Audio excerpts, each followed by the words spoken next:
We are doing our current events assignment on the Timothy Fagan law.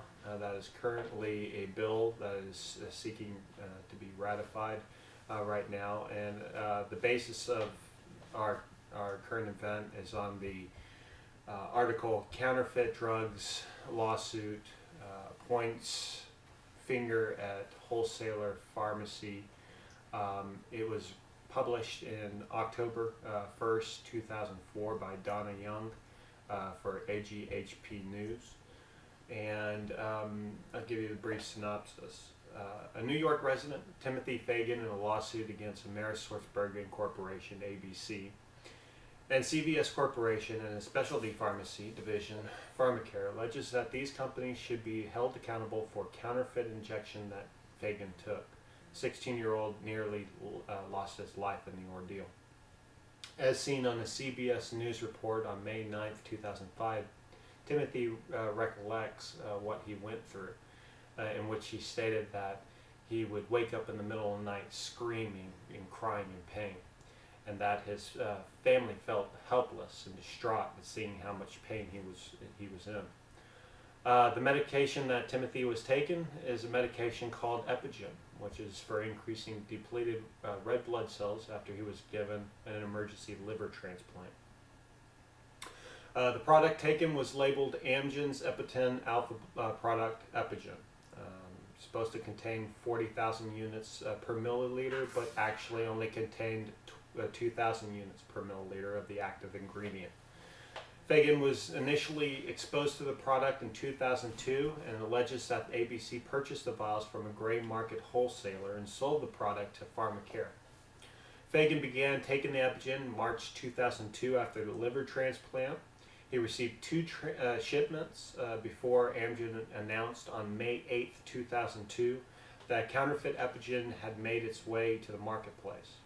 Pharmacare warned Fagan on May 14, 2002 of this alert. When the third shipment arrived on May 15, 2002, the drug bore the lot number and expiration date cited on Amgen's alert. Fagan's parents checked the previous shipment's vials and the product's label was missing the degree symbol on the storage temperature. This was also an indication of it being counterfeit, which Amgen warned about. Confirmation by the drug maker was made saying the medication was indeed counterfeit, and a second alert was issued on May 24, 2002. The first shipment could not be confirmed counterfeit because it was discarded after use and before the first alert was issued. Now, CVS admitted to the sale of these drugs to Fagan, but was unaware of them being counterfeit. They also stated that they purchased the counterfeit drugs from ABC. ABC stated in a response to Fagan's complaint, "It is without knowledge and information sufficient to form a belief as to whether it was a source of any Epigen supplied by CVS or Pharmacare to the plaintiff." However, in August of 2003, ABC filed a lawsuit against the Arizona wholesaler Dialysis West. In it, ABC says that $9 million of product was purchased containing Epigen 40,000 units per milliliter, but were found to have this 2,000 units per milliliter. They also argue that they received Procrit with the same discrepancy. At that time, of the first alert, ABC stated that they were in possession of 1,800 boxes of the counterfeit medication at a cost of $7.4 million. The Fagan case led to the proposed bill that is currently pending, the Timothy Fagan law. It is to amend the Federal Food, Drug, and Cosmetic Act to increase criminal penalties for the sale or trade of prescription drugs knowingly caused to be adulterated or misbranded, to modify requirements for maintaining records of a chain of custody of prescription drugs, and to establish recall authority regarding drugs and for other purposes. Around the same time of the bill, Catherine Eben's book, Dangerous Doses, was published. The book details 3 years of investigation in the problem of counterfeit medications. In it, Eben tracked the drugs that Fagan obtained back to the counterfeiters themselves.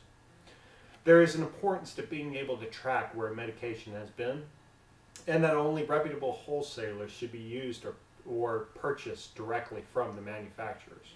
As the medications change more and more hands, there will continue to be issues dealing with counterfeit medications. Eric Turkowitz, Fagan's lawyer, said it best when trying to curtail the counterfeiting.